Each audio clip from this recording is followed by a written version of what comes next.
që ti je me numrin tim të fatit 58. Bëj sigur nuk e ke, sigur ti nuk e sheh.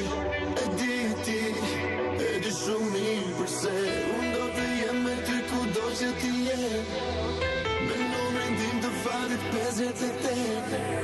Bëj sigur nuk e ke, sigur ti nuk e sheh. E di shumë mirë përse një natë me shi taku në rastësi në orë të vonë në mikun tonë më thot misisht duhet ta dish se jeta e ti nuk je më ti.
Dua të di më shumë, ti ke të drejt, të kesh një jetë.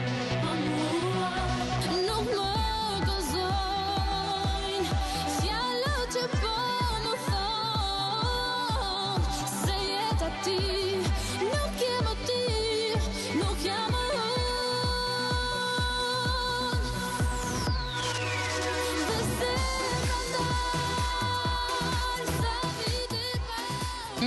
Zemra sot nuk kanë dalur sepse sa më ka startuar e dira Mirëmëngjes, emisioni që transmetohet çdo diel nga ora 7 deri në orën 9 në radio televizion Ora News. Jemi sërish çdo diel bashk edhe shpresoj të kalojmë shumë mirë dhe nuk ka se si të ndodhi ndryshe me këtë ritëm që na fal kjo muzikë mirë shqiptare edhe në shoqërinë edhe të temës po edhe të ftuarve tan premtojnë një të diel shumë surprizuese edhe shumë të kënaqur normalisht duke u nisur qysh nga tema. Disa që po e lexojnë, ndoshta po thojnë Elisa çfarë je duke thënë komshim por të huaj. 042347577 është numri jon i kontaktit ku mund të na kontaktoni për të dhënë opinionet dhe komentet tuaja në lidhje me këtë temë. Në fakt, gjatë një më shumë në bazë të zhvillimeve, por edhe të planeve urbanistike, ne në pallatin ton, në lagjen ton, po vinë njerëz që kur nuk i kemi njohur jo të huaj nga komsia, por të huaj sepse nuk e kemi parë kur në jetën ton. Dhe si komportohemi ne me këto komshi? Si është marrëdhënia sot midis fshinjve për të kuptuar më pas a jemi kthyer ne në njerëz individualist apo jo? Ju vet për shembull, a shkoni te komshia edhe pini atë kafen e mëngjesit për të bërë pse jo edhe 2-3 thashë theme sepse dua në mëngjes, apo qëndroni në shtëpinë tuaj edhe jeni duke konsumuar kafen vetëm dhe duke parë të dielën Mirëmëngjes në radio televizion Ora News. Kjo është ideja sa ne përkrahemi nga komshiu ynë në momentin që ne shkojmë mirë edhe ne nuk kemi pse të kërkojmë diku tjetër diçka që mund t'ja kërkojmë komshies ose komshiut në rastet specifike. Mirë, ka startuar emisioni e Djela Mirëmëngjes edhe për ditën e sotme për gjithë ato që po ta ndjekin nëpërmjet radios 96.7 MHz. Data shënon sot 24 mars dhe shumë shpejt jeku dhe Marsi për çudi. Ora 7:08 minuta, ashtu si edhe herën e kaluar, unë kam dashur edhe këtë herë me ju të ndaj një poezi po të Ismail Kaderes për të qenë më shumë romantik në këtë mëngjes, për ta nisur ditën me nuance pozitive, edhe për t'i thënë vetes që do zgjohem nga shtrati dhe do bëj 1 2 3 4 ose 5 gjëra që unë kam lënë sot për ditën e diel, pse jo edhe ndonjë udhtim të këndshëm ose ndonjë kafe me miq nuk do ishte fare keq, sepse rrit energjinë pozitive gjatë ditës, por jo vetëm gjatë ditës, por edhe gjatë javës. Gleni më pohon me kokë, faleminderit Gleni për asistencën tënde, faleminderit djemve të regjisë, normalisht edhe Gresës për kujdesin e saj ndaj imazhit tim sot. Mirë, fillojmë me Të huaj jemi, se e kam shumë e dëshirë këtë pjesën, e kam shumë qef që të ndaj me ju një poezi të tillë, si ajo Ismail Kaderes. Të huaj jemi ne prej kohësh, ç'është për të thënë është thënë, sigurët që zëm vend në tokë, në jetë, vend ne kemi zënë. Drejt njëri tjetrit kemi mbyllur të gjitha rrugët edhe shtigjet, si dy qytete mesjetare, me mure heshta dhe me pirgje. Për natën kur I lodhur truri, portat I mbyll me qetësi, ti gjen një shtek dhe futesh brenda, një shtek që vetëm ti e di.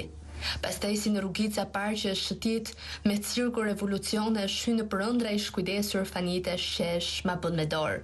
Po kur mëngjesi zë afrohet, nis shqetësohesh befasti. E heshtur e si del për jashta nga shtegu që vetë ti e di. E dita vjen, rrjedh prap jeta, në të dy si dhe më parë, të ftohtë rime të pamposhtur si dy qytete mesjetar. Mirë, kjo ishte për gjithë ato që e kanë atë ndjesin e të qenurit romantik në thelbin e tyre, në undin e tyre, dhe duan të zgjohen shumë ndryshe nga të tjerët që preferojnë një muzikë potente, një grup rocku, pse jo, edhe disa të tjerë që preferojnë ndoshta zërin e mamas tyre duke I thënë zjo, se vajti vonë, edhe pse sot është e diel, ke shumë gjëra për të bërë. Mirë, me pak muzikë në sfond për të na mbajtur në alegrit për hershme edhe për ta superuar sigurisht me sukses këto 120 minuta që do të jemi bashk. Unë juftoj edhe një herë të ngrini receptorët e telefonave tuaj 0423475777 është numri jon I kontaktit ku mund të na kontaktoni për të dhënë komente dhe opinionet tuaja në lidhje me temën komshin, por të huaj. Jemi ne me komshit tan aq të afërt sa mund t'i konsiderojmë miq, pse jo në momentin që kemi një hall, një problem ose diçka tjetër, apo mjafton që ne ngjitemi në atë pallatin ton të ndërtuar I së fundmi, që ka edhe opsione në ascensor.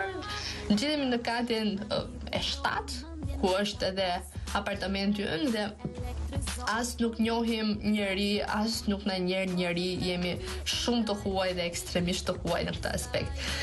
Mirë, përpara se të shkojmë tek horoskopi normalisht, do kemi një ndryshim në rubrika, do kemi motin fillimisht për të kuptuar se si do të jetë ditë e sotme, për gjithë ato që kanë programuar diçka, pse jo për të shkuar për hipizëm, kam ca ide të çmendura sot, nuk e di pse po më ndodh kjo.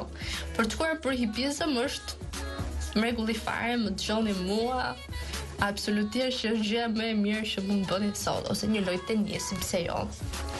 Po pasi të ndiqni emisionin Djela Mirëmëngjes, pasi ta kemi ezauruar gjithë të pjesën, pasi të ndjekim motin, do të prezantoj edhe të ftuar që do të kemi në ditën e sotme, do të jenë të ftuar shumë interesantë që do të kenë lidhje normalisht edhe me temën dhe ja vlem për të parë kjo e diel sot në Radio Televizion Ora News.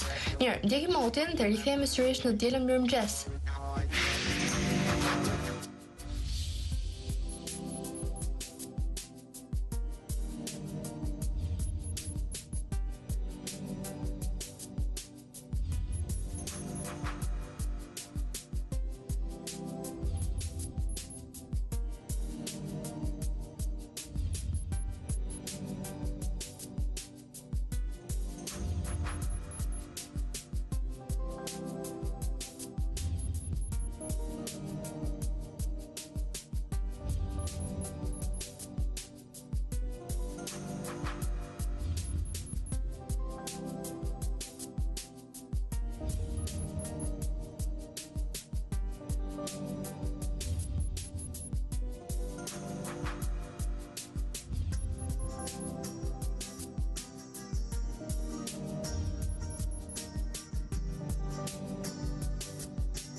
Mirë, jemi rikthyer sërish në studio të dashur miq, ora saktë shënon 7:15 minuta për gjithë ato që po na ndjekin nëpërmjet radios 96.7 MHz, nëpërmjet valve të televizionit Ora News, sigurisht edhe në internet, në kohë reale, por edhe faleminderit të gjithë ato që dita ditës bëjnë komente, bëhen pjesë, propozojnë tema edhe gjithçka tjetër në fanpage-in e Diela Mirëmëngjes në Facebook.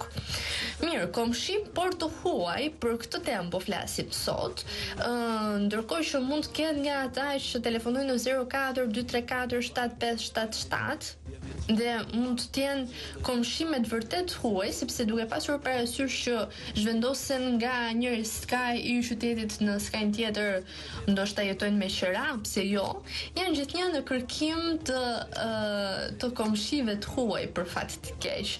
Mirë.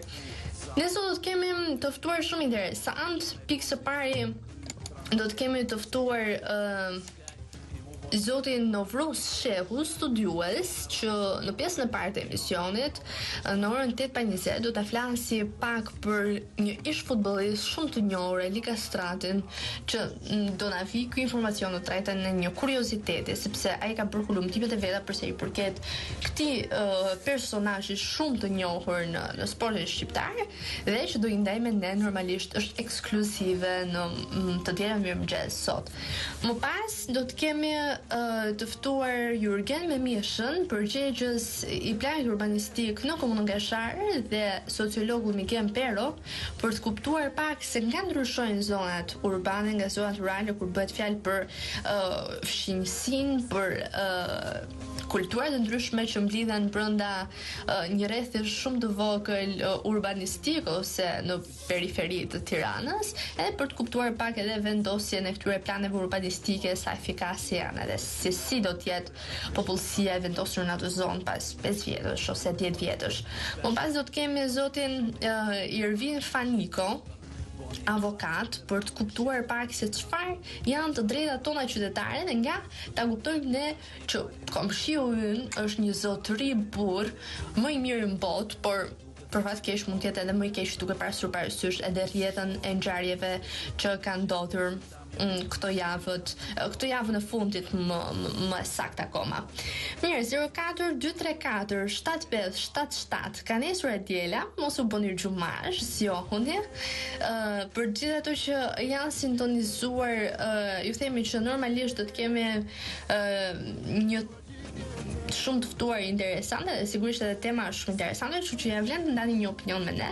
Nëse shkoni mirë me komshit tuaj, aq më mirë, madje ne na bëhet qefi shumë që akoma ka nga ato familje që shkojnë mirë me njëra tjetrën edhe janë tradicionalisht shumë të lidhur, duke pasur parasysh se mund të jenë komshi në ato pallat që prej 40 vjetësh, 30 vjetësh, edhe kështu që le të themi marrëdhënia e tyre është gjithnjë në proces e sipër, por nga aspekti pozitiv.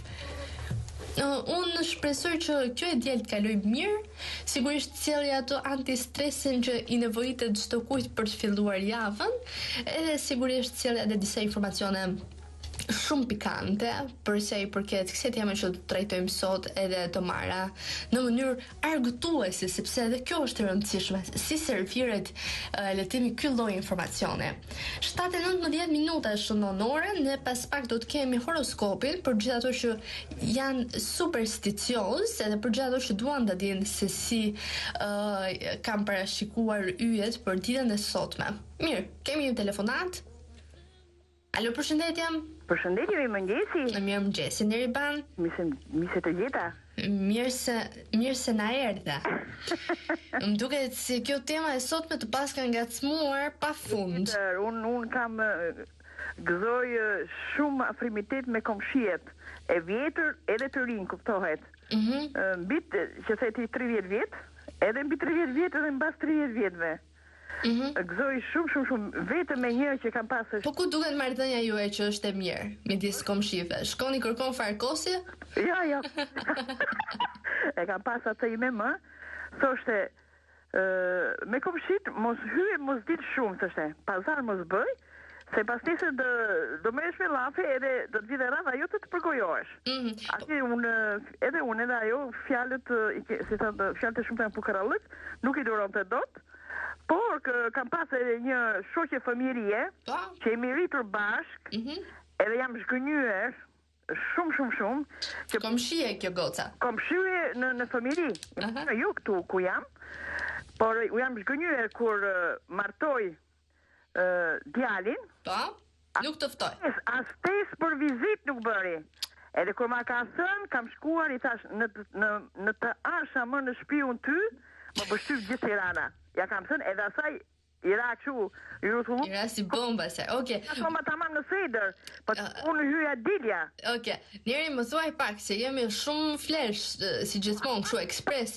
Të lutem, marrëdhënia jote e mirë ku konsiston me komshit? Që shkon pin kafen e mëngjesit, njëri te njëra, njëri te tjetra duke e bërë si ditët e javës, le ta quajmë? Jo, absolutisht kur.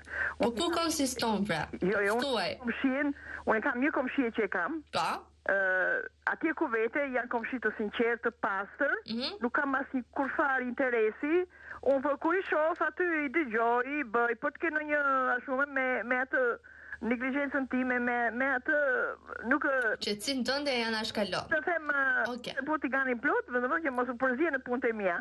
Mirë, mendon ti se është ndruar gjithnjë më tepër në një fenomen që ne komshit tan nuk i njohim dhe jemi të huaj në konceptin e epitetit. Po sigurisht.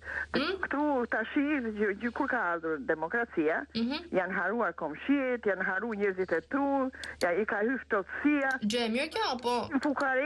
Po kishim grotësin, kishim qef të shkoj që atëre vërtet ishin kafet ato që meshim me tollon. Kishim grotësi shpirtërore, dilshim e bësh, nuk kishim të veshin kohë. Tash kjo gjëja e dytë, që së fundit, është që po të jesh pa punë, do merresh me llafë, janë bërë edhe burrat më kese gratë, lapazan. Nuk i përgjithsoj të gjithë. Çfarë thua? Edhe po. Edhe ja bërë si ka se po të ish pa punë, do merresh ose do rish mas fustanit grus. Edhe do rish të shkosh ato telenovelat e... Mirë, më frymëzoj për një temë tjetër në javën e vazhdim. Faleminderit shumë e dashur. Po. Unë të përqafoj fundjavë të këndshme, ti e ke fillim dhe fundjavë të këndshme. Faleminderit shumë. Miru të rafshim. Okej. Mirë. Ka qenë një telefonues dhe një shikuese e rregullt e emisionit e dielës Mirëmëngjes, po jo vetëm të dielës Mirëmëngjes, po e të gjitha emisioneve që transmetohen në radio, televizion dhe News. Edhe ka ndarë me ne opinionin e saj. Se si është të kesh komshin të mirë dhe se si shndrohemi ne në gjithnjë e më tepër individualist, nëse do ta quaja kështu, për të punën ton, hesapin ton, edhe për mos pyetur më se ko kemi komshi fundja. Ndonjëherë si di mas emrin dhe i themi, po si jeni mirë nga shtëpia, vajza, jo djali, thot ai. Okej, si është të fillojmë edhe bëjmë ndonjëherë dalim edhe nga vetja për të më njanuar pak situatën. Mirë, shkojmë tek horoskopi, sepse edhe unë jam shumë kurioze të di se si është shenja ime sot bërqapi, për të kuptuar se si do më shkoj dita, se kam një dy parashikime të vogla që nuk do shkoj mirë. Okej, horoskopi.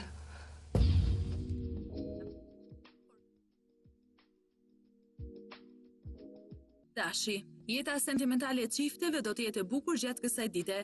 Do të qëndroni më shumë kohë pranë atij që doni dhe do buzëqeshni në çdo moment. Në planin financiar nuk është koha për të filluar operacione të mëdha dhe të rrezikshme.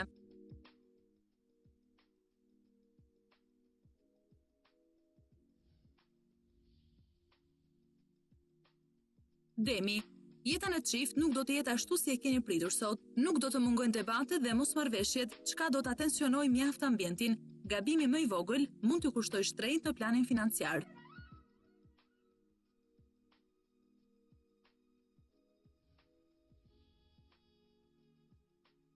Binjakët, jeta në çift nuk do të përbëjë asnjë problem gjatë kësaj dite. Gjithçka që keni ëndërruar do t'ju plotësohet, por në asnjë mënyrë mos kërkoni diçka me ngulm. Të ardhurat do të kenë përmirësime të ndjeshme.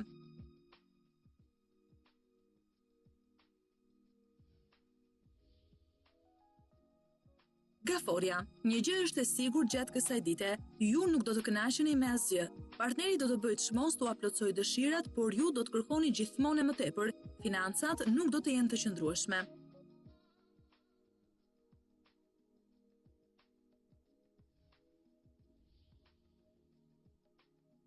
Luani.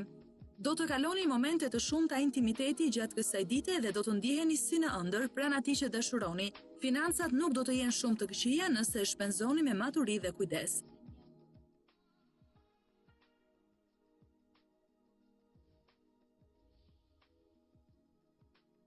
Virgjëresha.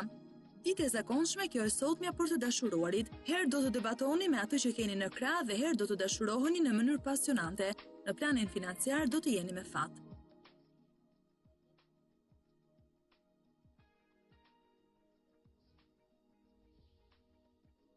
Peshorja.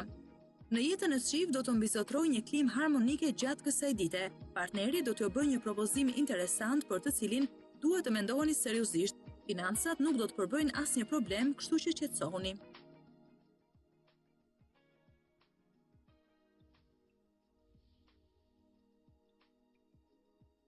Akrepi. Asnjë planet nuk do të ndikojë sot në jetën tuaj sentimentale. Mos u dorëzoni para problemeve financiare, por përballuni me to.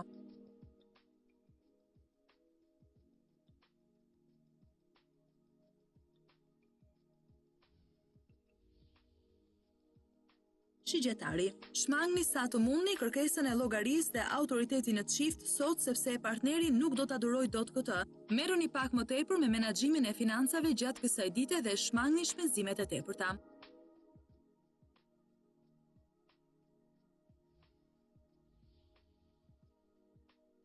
Bricjapi. Çiftet do të kenë një ditë shumë të zakonshme dhe pa të reja. Merrni gjërat si t'ju vinë. Në planin financiar do të jetë Saturni ai që do t'ju mbështesë.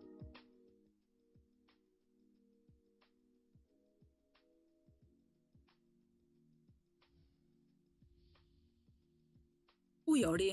Duke filluar që sot do ta largoni rutinën e jetës tuaj në çift dhe do të ndiheni më mirë. Flisni me partnerin dhe mundohuni të bëni diçka interesante dhe të veçantë. Të ardhurat do të përmirësohen pak nga pak nëse vazhdoni të tregoni të matur.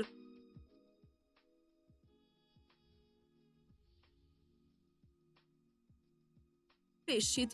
Jeta juaj në çift do të marrë një kthes tjetër gjatë kësaj dite.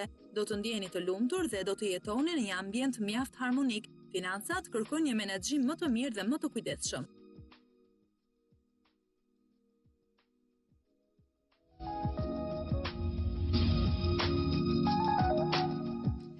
Mirë, jemi rikthyer sërish në studio të dashur miq, 7:28 minuta shënon ora, ndërkohë që edhe të ftuar në park kanë të rritur në studiot e Radio Televizionit Ora News, po flasim për komshin, por të huaj, se si është marrëdhënia jon midis komshive, dhe çfarë mendojmë ne realisht për ndoshta për komshit tanë 0423475777 është numri ynë i kontaktit ku mund të na kontaktoni për të dhënë opinionet dhe komentet tuaja.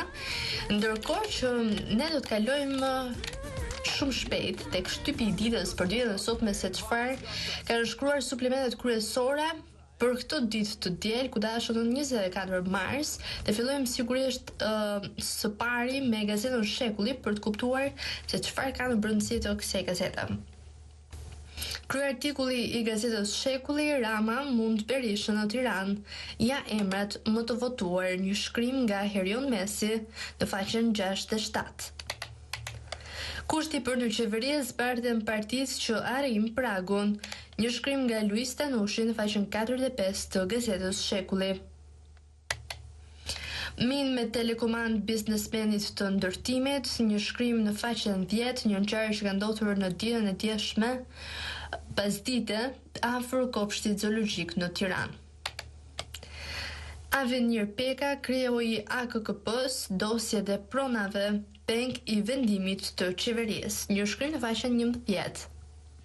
Eshtrat në Sharë, ekspertët janë të njëkafshë, një shkrim nga Nikoleta Kovaci në faqen 10 dhe 11. Opinion: Mimoza Sulaj, një standard i ri në edukimin e fëmijëve, një shkrim në faqen 8. Spiro Butka, 14 vjet nga ndërhyrja e NATO-s në Kosovë, një shkrim në faqen 8. Matura Ndriçim Mehmeti, formulari A1, probleme në plotësimin online, një shkrim në faqen 16 dhe 17 të gazetës Shekulli.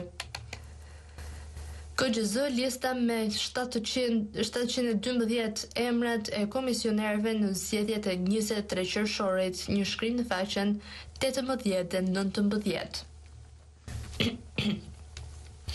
Provimi i shtetit përcaktohen datat përfundimtare për 1300 kandidatët e mjekësisë. Një shkrim në faqen 16 dhe 17. Në faqen 14 dhe 15, Vesa Luma dhe Big Basta në 24 orë.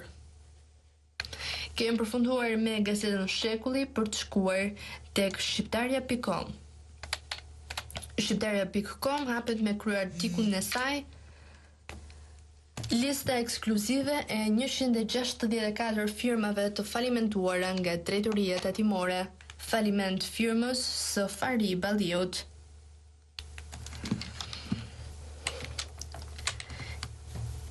Eci me koment nga Ardian Dreca, politik prekulturore, një shkrim në faqen 8.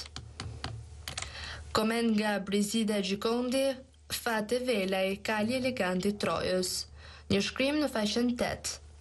Kërkimet në sharesht radëgjetura nuk i përket Julian Qelës, prenjësi akuzohet për rëmbim dhe shitje organesh të një fëmije në 2004. Një shkrim që dhe gjenë në faqen 6. Këbucën nga Gentian Bala, një shkrim në faqen 8 të gazetës shqiptarja.com. Eksploziv makinës së bosit të betonit plagoset shoferi një ngjarje që do ta gjej në faqen 7. Suplemente rilindësi Aleksandër Mojsiu, letrat dhe kujtimet e miqve të famshëm. Një shkrim në faqen 13 dhe 20 të gazetës shqiptarja.com. Komisioneri i Këshillit të Europës fylle në Tiranë injoron politikanët, takime me gazetarët, shoqërinë civile dhe fjalim në konferencën Just Bashkimi Evropian. Portret pa autorizim, një shkrim në faqen 9, Rama sfida një rilindësi. Kemi përfunduar me gazetën shqiptarja.com për të shkuar tek gazeta shqiptare. 4 kushtet për aleancë oketa qeverinë e përcakton FRD. Nga Valentina Madani, një shkrim që do të gjenë në faqen 4. Xhelal Devoci, Mehmeti pushketoi italianët, refuzuan shkëmbim ropsh. Një shkrim në faqen 10 dhe 11. Kockat e gjetura në sharë janë humane, rrëfimi i të miturit thikën në fyt shokut tim në 2008, një shkrim në faqen 6. Berisha hapim 250.000 vende të reja pune në mandatin e tretë, një shkrim në faqen 3. PS në Korçë e Dirama në 1992 nuk votova as demokratët as socialistët, një shkrim në faqen 2. Intervista specialistja i SHP-s të rinjt hashashen e pinë për mod, një shkrim në faqen 12. Atentat mafios shpërthen eksplosivi me telekomand, plagoset shoferi i Bencit, një shkrim në faqen 7. Opinioni i ditës nga Kyço Blushi, kujt i bërtet doktor, një shkrim në faqen 22 të gazetës shqiptare. Sot në Milosau, studimi a ka pasur realizim magjik gjatë izolimit në Shqipëri. Do ta gjeni këtë shkrim në suplementin e gazetës shqiptare. Shkojmë tek gazeta Tema, që hapet me kryer artikullin e saj pas 23 qershorit të rilindjem Shqipërinë demokratët të rilindjen PD-n. Një shkrim në faqen 4. FRD prezanton programin për bujqësinë, një shkrim në faqen 5. AKN dalin i dorën tinzare ndaj Top Channel, një shkrim në faqen 3. Dan, të gjitha partitë thonë se do fitojnë zgjedhjet, një shkrim në faqen 3 të gazetës Tema. Rinia e drejta e votës dhe përgjegjësia qytetare nga Shesani Rama, një shkrim në faqen 10. Rrethi me shkumës nga Bedri Bloshmi në faqen 11. Shkojmë tek editorial nga Mero Baze, një qeveri që ka shkatëruar dhe klientët e vet, një shkrim në faqen 8. Kur të blesh kostume, provoj me gjithë antiplumb, një shkrim në faqen 5 të gazetës Tema. Opinion nga Detmir Bushati midis nacionalizmit dhe vlerave euroatlantike, një shkrim në faqen 8 dhe 9. Opinion nga Artan Duka, 100 arsye, 100 rrugë dhe rotacioni politik, një shkrim në faqen 9. Kemi përfunduar dhe me gazetën Tema për të shkuar tek gazeta Koha Jon, e cila hapet me krye artikullin e saj Qeveria plan konkret për të punësuar 250.000 shqiptar, një shkrim në faqen 3. Opinion nga Frok Çupi, minuta e parë pas ditës 23. Një shkrim në faqen 4.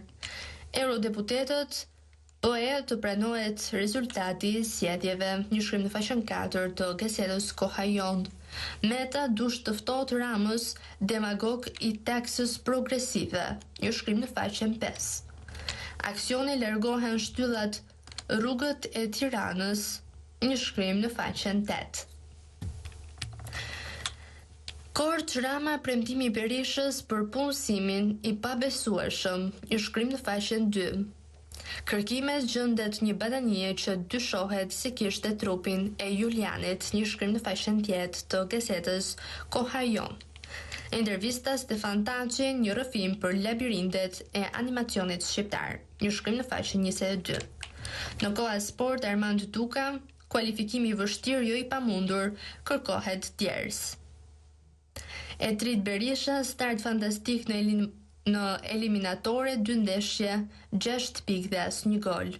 Intervista Hamdi Salihi, kombëtari si ka ardhur koha që ëndrrën ta bëjë realitet. Botrori 2014, Holland, Gjermania, Argentinë, Kolumbia nisën marshimin drejt Brazilit. Zvicra ndalet në Çipër, mbetet të hapur gara për kreun në grupin E. Kemi përfunduar dhe me gazetën Koha Jon për të shkuar tek një tjetër e përditshme dhe është pikërisht gazeta 55. Falltoria e Librashtit, shpresa e vetme e Ramës për fitore. Alternativa Berisha 250.000 vende të reja pune brenda 4 viteve të ardhshme. Në brëndësi do të gjeni palët të pranojnë rezultatin e zgjedhjeve të 23 qershorit. Arben Qyrjaku, takimet elektorale deri në mesnat. Punësimi nuk rritet nga rëndimi i biznesit me taksa progresive, kreu i LSI-s Ilir Meta. Gruevski bllokon zbritjen e avionëve që sillnin mërgjimtar shqiptar për të marrë pjesë në votime. Montefiore, Stalini, diktatori që vdiq mbi urinën e tij. Lajme të kundërta në kohë krize, një shkrim nga Qemal Sakajeva. Nga Ilirian Dahri, Europa mes takimeve dhe rrugësidhjeve të mundshme. Në suplementin letrat, në faqen 13 dhe 21, bota në duart e lekës. Kemi përfunduar dhe me gazetën 55 për të shkuar tek e përjavshmja letrare kulturore dhe politike nacional. Editorial nga David Brull, poeti që sfidon tmerrin. Budina si mbjetojnë shqiptarët në Greqi. Një shkrim në faqen 3. Lufta e Kosovës 1999 në faqet e një romani nga profesor doktor Daud Bislimi, një shkrim në faqen 21. Filmi Agon fiton çmimin filmi më i mirë në festivalin amerikan, një shkrim në faqen 3. Në brëndësi do të gjeni poezi, kritik, përkthime dhe tregime të ndryshme. Shkojmë te gazetat sportive. Shkojmë tek Sport Express, Debjazi, stop euforis. Premiu nga Berisha, kryeministri premton një shpërblim për kombëtare në faqen 2 dhe 3. Biletat e Lituanias, çmime shumë të ulta për miqësoren e së martës, një shkrim në faqen 4. Ndodh në Vlorë, digjet makina e drejtorit teknik vlonjat Ard Behari, një shkrim në faqen 7. Sot testi malazes, vllaznia Zeta, miqësore luksi, dhe pse duhet edhe një një shkrim në faqen 10. Për Kavanin, Manchester City tani gati të jap Xhekon të 40 milion euro, një shkrim në faqen 19. Drejt ikjes, Mourinho tashmë nuk e mohon dot largimin nga Reali, një shkrim në faqen 18. Lushnjat e Partizanit drejt Portos Superior, një shkrim në faqen 8 dhe 9. Të mos e lëm këto ndër të mbetet e tillë, një shkrim në faqen 4 nga Edrit Berisha. Fitoria e Salihit, skuadra e Dipiazit, një shkrim nga Sulejman Mema. Tani besoj te kualifikimi nga Edmond Gëzdari. Hirushja Shqipëri drejt ballës së Brazilit nga Federico De Luca, një shkrim në faqen 5. Drejtori i Kievës pëlqen Lilën ndoshta në ver për 300.000 euro, një shkrim në faqen 4. Bujku skema e golit edhe për 100 vjet nuk dele shmirë, një shkrim në faqen 4.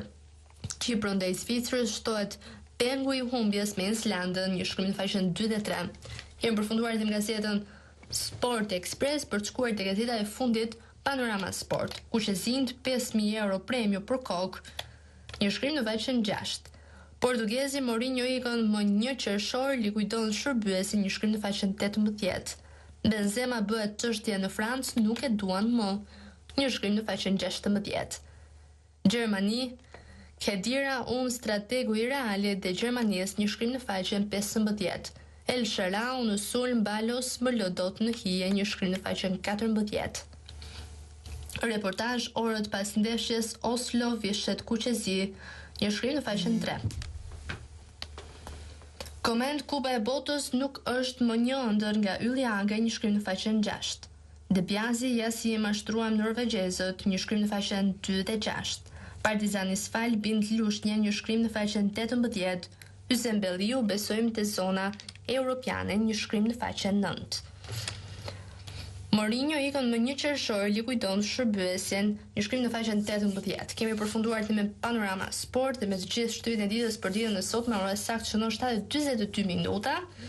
Dhe sigurisht do të kalojmë tek një hapësirë muzikore për të rikthyer sërish në studio me të ftuarin ton të parë, me zotin Novruz Shehu, i cili do të na flasë për një ish sportist dhe pikërisht për Ali Kastratin, për të kuptuar diçka më shumë gjatë hulumtimeve që ai ka për vet. Muzikë dhe rikthehemi sërish.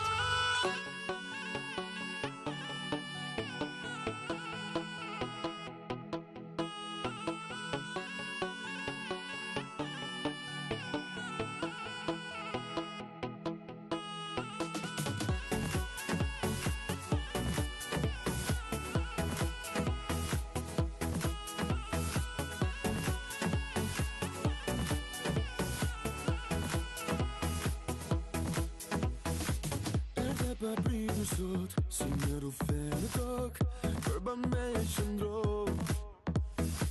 Si imaginoja dot, të mbushen sy pelot, të përgjavoj më kërkon. Kur ishe zemër tje, të mjenja nëse ke, sa vëm për ty një tremti. Nuk di me çfarë të them, gjithmonë një sot të jem, të falun ty çdo gabim. Se unë në çdo ditë të dua, me veten e vua dhe jetoj të moment. Se jetën ma ke ndryshuar, me zemrën e duar, unë këtu të të pres.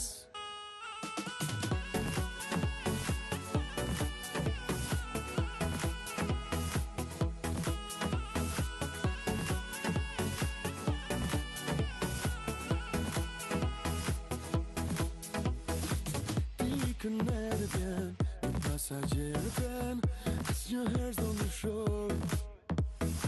Pse duhet të jem unë, për ty diçka më shumë, në jetë me kohë dhe toj.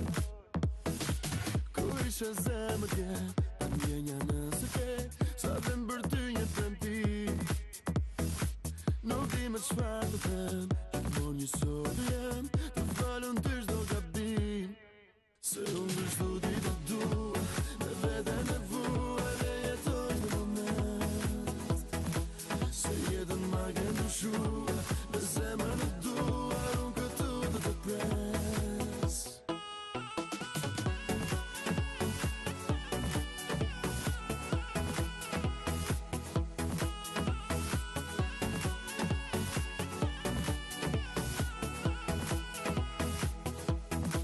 Se unë në çdo ditë të dua, me veten e vua dhe jetoj në moment.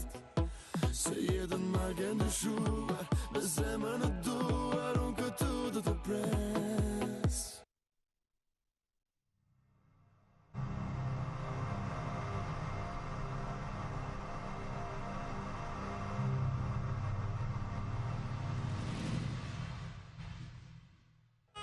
Se unë shtu ditë të du me veten e vua dhe jetër të moment. Se jetën ma ke ndryshu me zemrën e dua unë këtë të të pjes.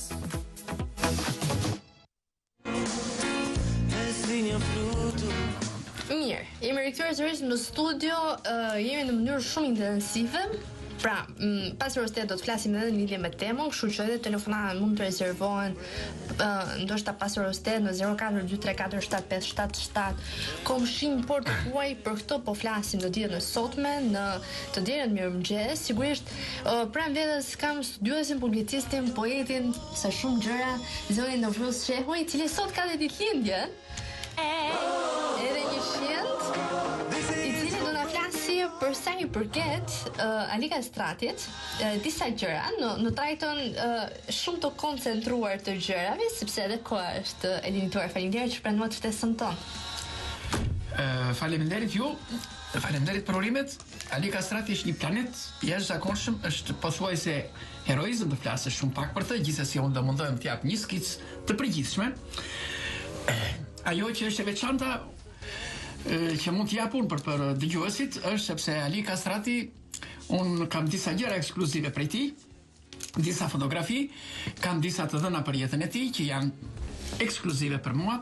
Në vitin 2010 e kam intervistuar 33 ditë dhe nëpërmjet të këtij intervistimi unë kam bërë këtë libër, i cili akoma s'është vendosur në qarkullim, për arsye të veçanta, por sa afërmi do të viret, Alika Strati në ring. Alika Strati, megjithëse në media është dhënë se ka lindur në vitin 1922, ka lindur pikërisht në 20 gusht të vitit 1949. Këtë ma ka pohuar, ai ka bërë 3 vjet të uljes së tij, të moshës, dhe ka ngritur 3 vjet bashkëshorten e tij, kjo për arsye martese në periudhën të viteve 40. Ashtu, ka lindur në Preshef të Shkopit, që ende nuk është dhënë. Babai i tij Shaqiri dhe nënia e tij Haishe, e quan që në moshën që 7 ditësh e kanë quar në Turqi bashkë me familjen, ishin 7 vëllezër dhe motra. Aty ai ndëgjë deri në vitin 1936 në shkollën fillore, në vitin pikërisht aty në vitin 1934, xhaxhai i tij që quhet Sali Erjan, një oficer madhor në Turqi, e mori për krau dhe për dore dhe e çoi në shkollën e tij, ku dha recitoi përpara Kemal Atatürkut. Është për herë të parë po jepet ky motiv. Kam derin që ta jap. Mandej në vitin 1936, pikërisht në datën 14 shkurt kthehet në Tiranë. Instalohet me familjen e tij Shaqiri. Shaqiri ka qenë i ati, i cili ishte edhe besimtar dhe ishte edhe misionar fetar. Ka jetuar 118 vjeç. Profesor Aliu më ka thënë që unë do të jetoj 127 vjeç. Do të jetoj shumë tepër se babai. Gjithsesi, vdekja është më e zonjë se sa njeriu, por jo më shumë e zonjë se sa vepra e tij. Nga që kemi kohën shumë kështu të limituar, këto gjërat janë brenda në libër, në aspektin bibliografik. Të lutem më lini të flas, se unë do të jap në moment të saktë. Absolutisht. Pra, Alika Strati martohet në 16 prill të vitit 1942 dhe ka qenë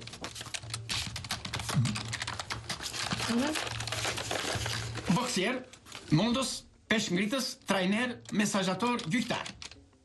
Në boks, në aktivitetin 140 në Tiranë i japin famë ndeshjet me Mario Deniskën, 1943, ish kampion i Italis, Hufsian, kampion i Gjermanisë, 1944, e përmbys dhe këtë, Rafael Dishnicën, 1944 dhe 47, kampion i Shqipërisë në Tiranë. Pra, kemi 3 kampione. Kampionin e Gjermanisë, kampionin e Italis dhe kampionin e Shqipërisë, të 3 mundi Alika Strati. E ka përfaqësuar veten dhe vendin tonë më së miri. Nuk diskutohet. Në rast se u bën disa mira partizan apo nacionalistë luftuan kundër Gjermanisë, ky e mundi me një boks përfaqësuesin e tyre dhe Italisë. Vazhdojmë.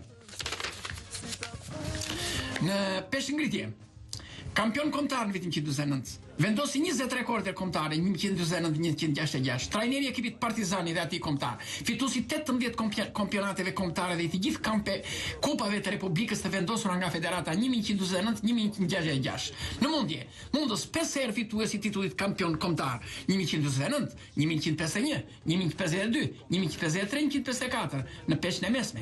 Trajneri i ekipit Partizani. Gjithashtu, mund të themi se ai ka bërë në fushën e boksit, ka qenë 4 herë, ka bërë 300 ndeshje dhe ka del 4 herë kampion kombëtar, 47, 48, 49, 51. Kryegjykatari i Spartakiadës të ushtrisë mike në Moskë në vitin 1958. Trajner, pioneri i sportit shqiptar, themeluesi i ekipeve të sporteve të rënda për Tiranën. Partizan, boks, mundje, peshngritje dhe trajneri tyre në vitin 1949 deri në vitin 1966. Mjek sportiv i ekipit Partizani i kombëtarës, i moshave të vogla dhe të reja për Tiranën në 45 deri në 2000. Si sportiv dhe si mjek masazhist ka qenë 367 herë në vende të ndryshme të botës. Si mesazhator, ushtron mesazhin 1940 deri në 2000. Duke u shërbyer mira njerëzve të thjeshtë si dhe personaliteteve të politikës. Mundet të bëjnë dije dëgjuesit, se më bët edhe më bët të flas si punë atyre që japin ato të sportit, si e quhen. Komentatorët sportiv. Megjithatë unë jam i detyruar të flas për Ali Kastrati në pak minuta. Ai ka qenë masazhatori Gjergj Dimitrovit, duke vajtë në 47 për specializim. Dhe Gjergj Dimitrovi u kënaq mjaft në masazhin e tij. Ka takuar në 47-ën, në 45-ën më fal, masazhatori i Sejfullah Maleshovës dhe jo vetëm kaq, mbas internimit të Sejfullah Maleshovës, atëherë ishte ministër, në Berat ai vajti takoi sërish, se i tillë ishte ai. Pastaj kemi të bëjmë me masazhatori Emir Hoxhës. Ka qenë dhe masazhatori Emir Hoxhës për 30 vjet. Çfarë thua? Po, kështu është e vërtet, kjo 30 vjet dhe vetëm kaq ka qenë Ismail Kadares, Helena Kadares, këtyre njerëzve që kanë vojtur shumë shkrimtarë dhe artistëve të Shqipërisë, personaliteteve të politikës shqiptare, që dhe sot janë në politikë. Gjithsesi, ky ka qenë një njerëz që i ka dhënë këtë intervistë, ka qenë një personalitet i jashtëzakonshëm, ka shëruar qindra dhe mijëra njerëz në Shqipëri, ka qenë një masazhator magjik dhe mua më ka bërë 15 ditë masazh dhe nuk e njoh më arterio atë çaj thon këtyre që ndimin e kokës e këto. Është njëri me jashtëzakonshëm. Mund të them se jo vetëm kaq. Që unë e thash si boksierët peshëngritës mundos në vitin 1963 merr pjesë si trajner në kampionatin e Ganefës në Indonezi. Atje boksierët shqiptar kanë qenë djem shumë të bukur, kuptohet, ishte në një vend primitiv të dalë djem hyje kinga të veshur mirë në atë kohë dhe bën boks. Ali Kastrati më ka dhënë këtë dorez boksi. Pikërisht në ndeshje. Bashkë me Hyshen Sharrën dhe Hyshen Sharrë. Këtë ndeshje e kanë ndjekur, do me thënë e ka shoqëruar Maria Delor, ka qenë një këngëtare e madhe meksikane, e cila dhe hapi kampionatin dhe në shenjë respekti i ka dhënë dhe profesorit këtë dorez boksi, i cili ka nderin, ma ka pasur unë nderin që ta kem prej një relike. Patjetër, ja dhe ka Ali Kastrati. Kjo dorez është e viteve, se tani sikur. Kjo është e vitin 1963 dhe deri tash kjo më është një dorez. Ja dhe fotografia për të qenë të saktë. Ja tek ka vënë dorezën ai e shifni. Në momentin që ju ka Ma ka dhuruar mua natyrisht, sepse do të quhesh. Besoj se këto e mbanin si diçka shumë të rrallë natyrisht, kurse ajo që mendoj se është shumë e rrallë është me rralla. Kjo është e vitin 1944. Goditje ja si po godet Hufsianin, kampionatin e Gjermanisë me një boks e godit Munëshesht. Dhe jo vetëm kaq, mund të them, kam pikërisht të vitit 1944 një fotografi ekskluzive që është Ali Kastrati. Shifeni se çfarë burri dhe çfarë trupi magjik ka pasur ky burr. Ishte ky që kampionin e Gjermanisë, kampionin e Shqipërisë, kampionin e Italisë i shtriu për tokë. Plus qindra të tjerë. Duhet kuptuar se kemi të bëjmë me një figurë me përmasa të jashtëzakonshme. Më ka ardhur shumë keq kur kam thënë ndërroi jetë kampioni i Shqipërisë. Nuk thuhet kampioni i Shqipërisë. Kampion të Shqipërisë ka plot. Janë bërë kampion shumë vetan kampion. Ky është një kampioni më i madh i Shqipërisë padyshim, është një nga personalitetet më të mëdhenj për të mos thënë personaliteti më i madh i historisë së sportit shqiptar. Është personaliteti që duhet të ketë monument dhe do ta ketë monumentin në Tiranë. Është ky burr i madh i Shqipërisë, i cili me jetën dhe me veprën e tij asnjëherë nuk kërkoi.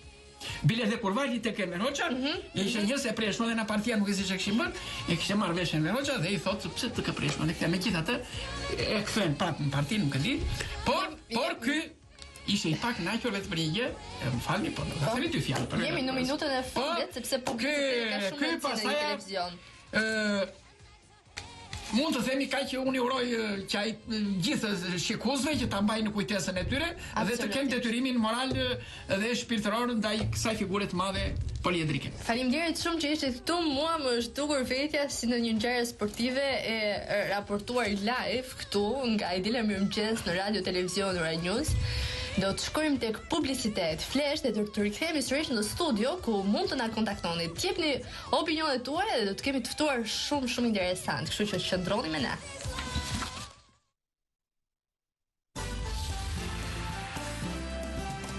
Gjerani në studio.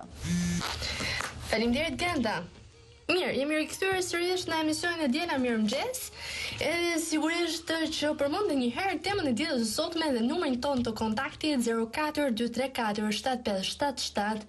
Komshinj por të huaj. Kjo është tema e ditës së sotme që ne kemi preferuar që sigurisht ta ndajmë edhe me ju, të kemi një lloj interaktiviteti për të marrë opinionet dhe komentet tuaja, dhe sigurisht ne ju falenderojmë që keni qëndruar besnike dhe për gjithë ato që sapo janë sintonizuar në Radio Televizion Ora News. I themi që do të kemi të ftuar shumë interesant. Të ftuarit e parë kanë mbërritur tani më, ore sa të shënon 85 minuta, data 24 mars. Të gjithëve na ndodh të kemi komshin të mirë edhe disa të tjerë që kemi krijuar një lloj apatie në lidhje me to. Mirë, Miguel Jurgen Memesha është pranë meje, përgjegjës i planit urbanistik në zonën e Kasharit. Faleminderit që jeni këtu. Një zyrës urbanistikës, përshëndetje edhe juve në këtë zonë dhe faleminderit që më ftuat. Është pak e vështirë që ti jesh në punë dhe ta quajmë kështu edhe të dielave? Më tepër do ta quaja kënaqësi se sa punë, por pak e vështirë për ngarkesën që ka puna jonë, domethënë në punën në rutinë apo në mënyrën apo zanatin që kemi, apo përfaqësitë që mbajnë përsipër për zonën tonë. Unë fillimisht të komplimentoj sepse kam parë disa punime tuajat që jam mrekulluar, kam mbetur me gojë hapur, o zot, çfarë po ndodh kështu ku jam. Faleminderit. Që ishte sa për të shtensionuar emocionet. Faleminderit. Puna nuk është se është personale imja, është një punë kolektive që është bërë në grup brenda zyrës urbanistikës. Është një punë e vazhdueshme dhe paktën e mira e këtyre punëve është diçka që këto janë punë që thjesht ka ardhur koha që ne t'i vëmë në zbatim, domethënë jo të ngelen thjesht në para ato letrat apo ato faqet e kompjuterit. Do të rëndom edhe që ne të gjithë shqetësohemi për këtë fakt. Mirë, kur flasim për komshin, kur flasim për të shënurit huaj ose jo, edhe sa individual jemi ne sigurisht që kemi në idenë tonë edhe atë planin urbanistik, le ta quajmë kështu, por që me fjalë të tjera në gjuhën e përditshme e quajmë diçka tjetër, strukturën e pallateve, plagjeve, vendodhjeve. Unë di që Kashari, si një nga komunat, le të themi, më me tepër potencial, jo vetëm njerëzor, edhe ekonomik, ka bërë një plan urbanistik perfekt. Kështu që na fol pak për këto, sepse presim më vonë Miguel Peron, sociolog, që të bëjmë një lloj le të themi krahasimi zonat urbane dhe zonat periferike për sa i përket fshimësisë, se sa shkojnë, se si është kultura edhe gjithçka tjetër në lidhje me këtë. Atëherë do ta nis pak një histori të shkurtër të pjesës që ka marrë më tepër zhvillim komuna Kasharit. Është në pjesën perëndimore të Tiranës. Ka një sipërfaqe prej 38 km2, është goxha e konsiderueshme duke ofruar gati një sipërfaqe sa Tirana. Që prej vitit 2004-2006 ka filluar të ketë interes zhvillimi qoftë në zonën urbane, qoftë në zonat rurale të saj.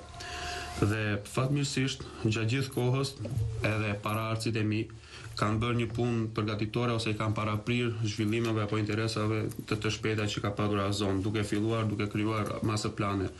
Dhe po të them që deri më sot numërojmë mbi 3 apo 4 masë plane për zonën e Kasharit ose studime pjesëore të saj, të cilët deri diku kanë paraprir gjithë ngarkesën që zhvilluar të kohët e fundit, jo vetëm në komunën e Kasharit, por edhe në komunat e tjera të Tiranës. Sot flasim në 2013 me një plan të përfunduar ku është plani i përgjithshëm vendor, i cili është në përputhje të saktë me ligjin e ri të urbanistikës, i cili ka vënë më tetor të 2011 në fuqi. Ky plan pritet të çohet në KKT, të miratohet së shpejti. Është një plan që parashikon deri në 2020 ku do shkoj apo deri në çfarë kapaciteti do harri komuna Kashar. Kur për herë të parë flasim për është diskutuar dhe është vlerësuar që një plan urbanistik të bëhet jo mbi rritjen e zhvillimin e pallateve apo të objekteve, por mbi rritjen e popullsisë. Okej, dalimi një sekond këtu vetëm sepse kemi një telefonat edhe për të bërë pjesë edhe teleshikuesit normalisht. Alo, përshëndetje. Alo, përshëndetje. Kush jeni nga Flisni? Ju vjen nga Durrësi. Okej. Jam një dëgjuese e rregullt. Quhem Anita. Çfarë mendimi ke për temën? Ky mendim ne shprehim dhe me shoqërinë në kafe. Na bën shumë përshtypje në kohën kur kemi qenë fëmijë, komshit kanë qenë shumë të rëndësishëm. Mama tona pishin kafe, u shoqëroshim më shumë me komshijet. I fliqim. Po tani, aktualiteti, si gjithmonë e themi çfarë je dhe çfarë ke, jo çfarë je pasur. Pra, duhet bëj dallimin. Ndërsa tani, frekuentojmë pallate firme, komshit janë më të distancuar, thjesht mirëmëngjes në ascensor. Edhe Jurgeni të pohon me kokë. Edhe nuk mund të lejosh vetes një afrim tepër dhe të duash, do mbash distancat që të takojnë. Kjo është mendimi im. Okej. Mirë, goxha ngacmuese ne do e konsultojmë edhe me Migenin se ai ka fiksim këto temat kështu. Faleminderit shumë. Urime për Lukon. Faleminderit. Mirat. Okej. Mirë, rikthehemi sërish në bisedë.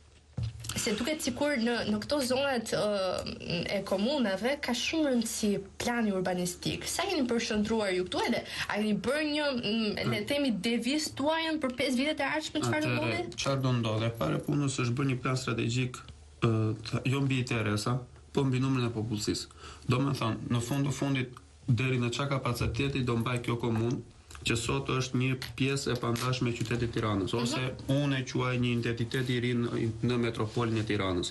Nuk e quaj Kashar, do më thënë si ai fqinj i largët, po e quaj pjesë ose lagje Tiranës, nesër do jetë patjetër një nga lagjet disponues apo domosdoshme të saj. Dhe çështja është këtij plani logjika është konsideruar jo çfarë Kashari do përfitojë nga ky plan, po çfarë Tirana do ofrojë nga ky plan. Duke ditur që janë në kufi dhe është një zonë goxha me interes, ato janë në marrëdhënie të drejtë për mira tjetër dhe Kashari nuk është se i ofron vetëm pallatet apo një zonë banimi të re Tiranës, ai ofron zonën industriale, i ofron ka një siluet tepër të bukur, një relief kodrinor vërtet të bukur me kodrat e gjelbërta. Ne kemi në planin strategjik kemi parashikuar dhe disa prej zonave rekreative ose parku rekreativ. Është shedhur një ide mbi një kompleks të një fshati olimpik që bëhet prej 4 stadiumesh olimpike që nesër do t'i dëvojnë në Tiranës.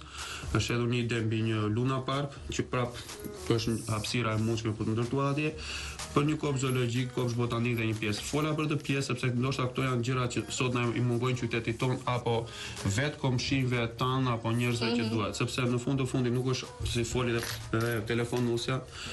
Njerëzit kanë humbur atë intimitetin apo atë marrëdhënien e grupit, domethënë takojnë vetëm në qendra tregtare apo takojnë vetëm mirëmëngjes dhe mirëmbrëma në ascensor dhe madje harrojmë edhe numrin e fëmijëve ndonjëherë, po kalamarit, fëmijët si janë, duke referuar këtyre gjërave, edhe plani parashikon që në komunën Kashar në vitin, po themi në fundin e vet, në maksimum vet të strehojmë mbi 100 apo 130.000 banor. Ky është kapaciteti që është parashikuar ky plan strategjik. Dhe kjo tu ka filluar gjithë, po themi, të dhënat apo gjithë zhvillimi në mënyrë se si është zhvilluar apo si janë parashikuar se çfarë do ndodhi në pjesën tjetër.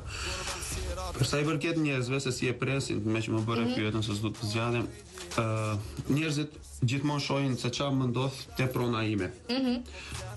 Jo vetëm vendasit, por sepse komuna është një territor që ka përblet për 10 fshatrash, 10 fshatra unik, ku ndërkohë bazën e këtyre fshatrave, po them ose njësive, ndërkohë që janë tip fisesh të tyre dhe pastaj zgjeruar duke ardhur dhe njerëz nga rrethet e tjera ndër vite dhe ka filluar dhe sot numëron prej 22.000 banor të regjistruar, kurse nga Istati kanë arritur 44.000 banor. Flasim për një territor që ka një kapacitet të madh të strehuar njerëz, qoftë në zonat rurale, qoftë në zonat e ndërtimeve.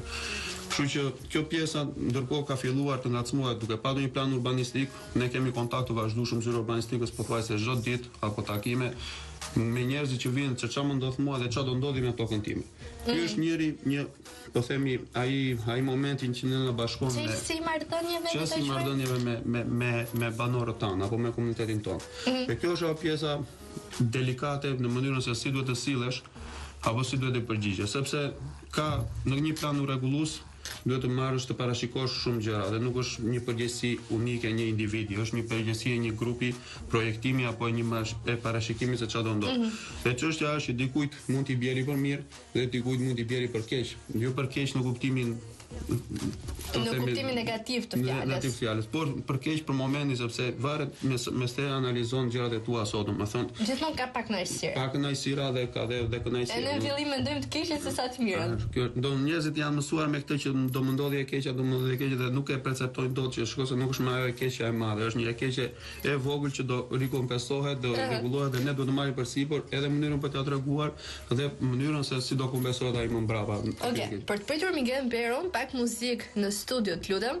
Dhe presim Miguel Peron, sociolog, për të komentuar dhe krahasuar zonat urbane dhe zonat periferike. Yeah, crazy girl. No crazy girl. You're crazy girl. Come on, crazy girl. Crazy girl. Crazy girl. In the club. Ja, nu sexen, det med på weekend. Dubbelstånd. Kort igen. Kort girl. Sexy. Crazy girl, yeah. Love is a shake. Hoe jij de dance floor naar binnen snel met me net. Drie doe samen zaak, start bouncing for snack. Dat is a Okej, jemi rikthyer sërish, ka mbritur Migeni, po ndërkohë Migeni ka mbritur dhe një telefonat. Alo, përshëndetje. Përshëndetje, një mëngjesi. Kush jeni nga flisni? Jam Luli nga Elbasani.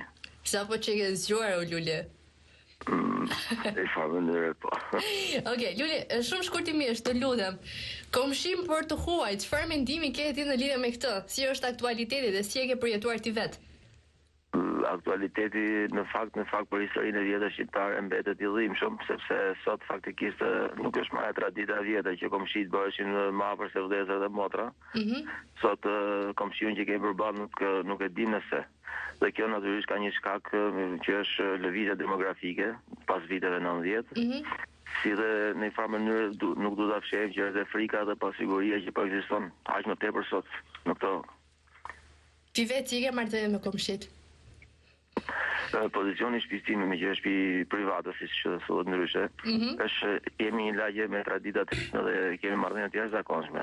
Ndërsa kjo që po ndodh sot është një çudi që dikur para viteve 90 na duke që jashtë shtetit komshiu nuk njeh komshiun dhe ishte diçka shumë e habitshme për mentalitetin ton. Por që ndërkohë po e përjetojmë ne në një farë mënyrë. Madje mendoj që më keq se sa atëherë. Ja, okej. Faleminderit shumë Luli. Diçka të fundit për të thënë? Si kërkoj këto komplimente, ë? Festi. Faleminderit Luli, faleminderit. Okej. Mirë. Miguel, faleminderit që pranove ftesën tonë për të qenë sot pjesë të dielës Mirëmëngjes edhe për të debatuar në kuptimin pozitivist, se kur ka debat ka gjithmonë një zgjidhje dhe një progres pozitiv me Jurgenin që e kemi këtu më të mirin e urbanistikës. Edhe unë po i bëj lajka pa fund si ku i dihet. Ke parasysh. Okej, çfarë mendimi ke për temën e ditës sot me se unë di në momentin që të kam kontaktuar edhe kemi folur për visionin e ditës sot me për të qenë pjesë e tij. E ke pritur me shumë pozitivitet dhe të ka pëlqyer si temë. Komplimente për temën, është një temë shumë e goditur. Domethënë të marrësh. Mua në fakt ma këshilloi një kolegu im që e falenderoj nga zemra. Edhe unë e falenderoj. E përpunduam bashkë, e latuam. Çfarë mendimi ke në lidhje? Është shumë interesante ta marrësh, ke shumë aspekte ku mund diskutosh, domethënë, diskutosh që nga fenomeni dhe pastaj të kapesh me pjesë veçanta dhe duke kaluar edhe ke urbanistika që absolutisht është pjesë. Ashtu siç përmendi dhe telefonata, ka një arsye që është lëvizje demografike, domethënë që ka sjellë këtë lloj ndryshimi në Shqipëri. Konkretisht nëse do marrim një studim zyrtar, pak informacion sa për të kapur dhe fenomenin. Sipas një studimi zyrtar të Instatit për 10 vitet e fundit, parashikohet që Tirana dhe Durrësi do kenë një rritje tepërt demografike që do shkojë edhe deri në vitet 2021. Domethënë do kemi përsëri një dymbje, një migrim të brendshëm, një lëvizje nga rrethinat drejt Tiranës drejt këtyre qendrave. Edhe nga ana tjetër, kjo do të çojë në një zbrazje të popullsisë nga veriu dhe nga jugu dhe sidomos nga veriu dhe një dymbje më tepërt. Mirë, pyesim pak Jurgenin. A bëhet një lloj rezumeje përveç se studimi territori kur bëhet ky plan urbanistik, duke qenë që ti e marr vetë drejt për drejti edhe me kontaktimin e njerëzve, edhe janë një pak mentalitetin, filozofinë e tyre tjetës. A bëhet ky plan urbanistik edhe për sa i përket një investitori që thotë, "Ok, unë do investoj në këtë vend, po komshiu i kujt do jem, qoftë në biznes, qoftë në aspektin më tepër individual." Përsa atëherë të ndajmë në dy lloje investimesh. Investitor që ka interesa për të ndërtuar apo investitor që ka interesa për të zhvilluar një biznes në atë. Okej, themi të dyja për të qenë tepër informues. Për sa i përket, po flas, Kashari ka dy pjesë të rëndësishme ose komuna. Ka zonën industriale, që nga zonat më të rëndësishme të themi jo vetëm Tiranës, por gjithë Shqipërisë, sepse zhvillohet bizneset më të fuqishme në atë zonë. Dhe në atë pjesë investitorët që investojnë aty nuk është se kanë shumë problem se kë kanë në krah apo kë kanë komshi, sepse kanë një sipërfaqe të madhe të territorit të tyre, zhvillojnë biznesin e tyre, kanë po themi punëtorët apo punonjësit e vet brenda kësaj territori dhe nuk e kanë problem nëse çfarë ndodh. Mjafton që nga urbanistika të vendosen sakt ku janë rrugët e kaluese, çfarë është plani zhvillues, ku duhet ta mbaj kufirin e pronës dhe mbaron gjithçka. Në këtë rast ka një interes shumë të madh për ta zhvilluar pronën në ekstremet e veta sepse edhe kosto është shumë e madhe.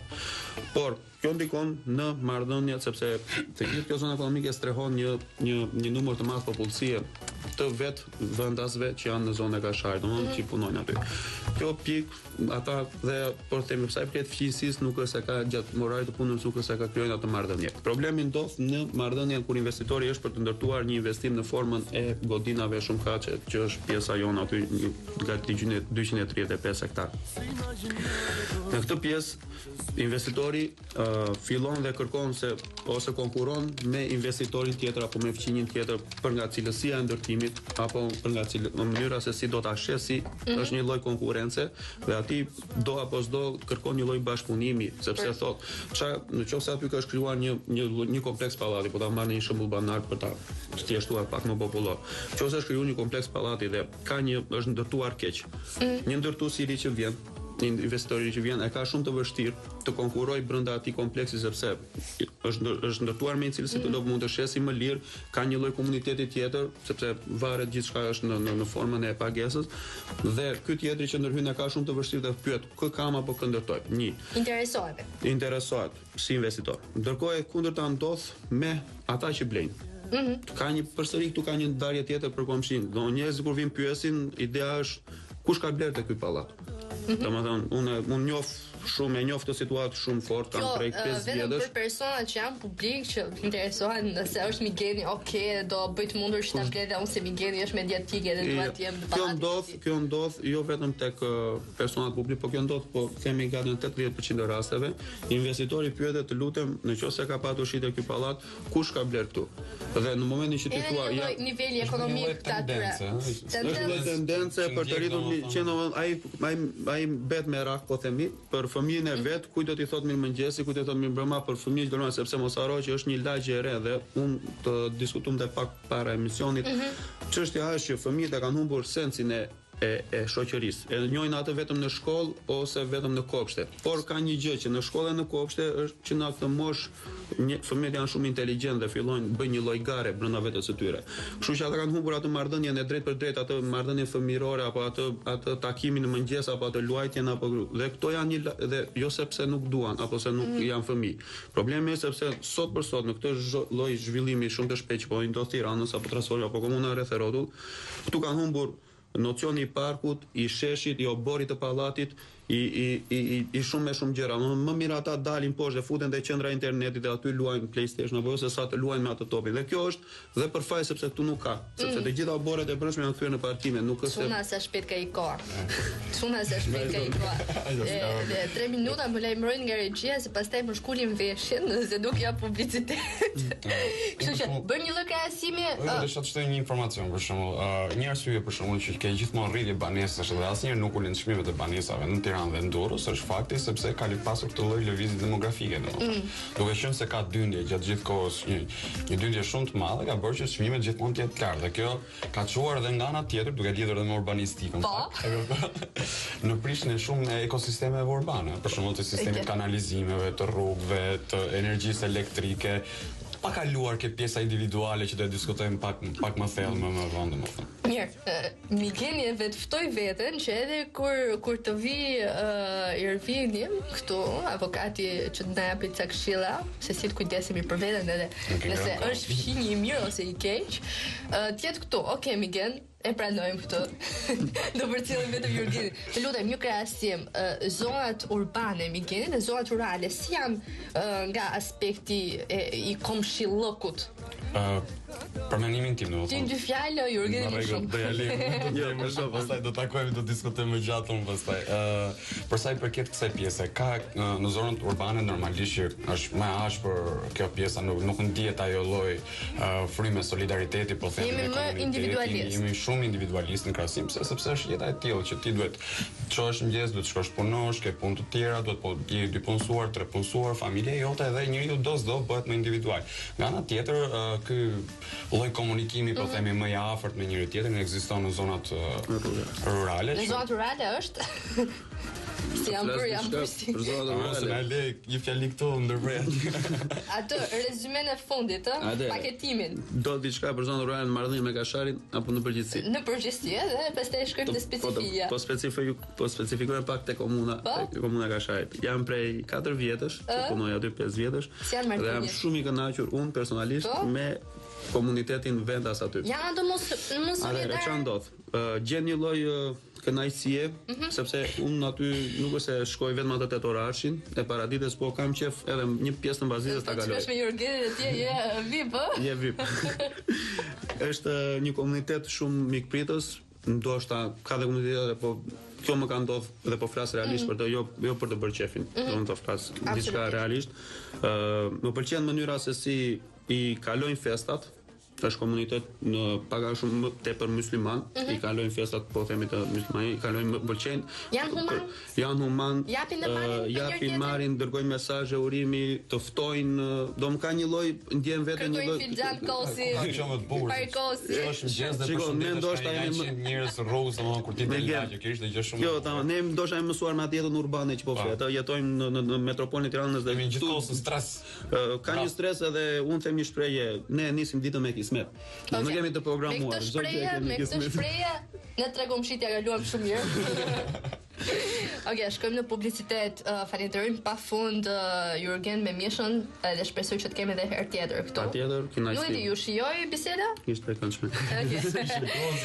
Publicitet këngë dhe rikthehemi sërish me Migenin dhe Jurvinin.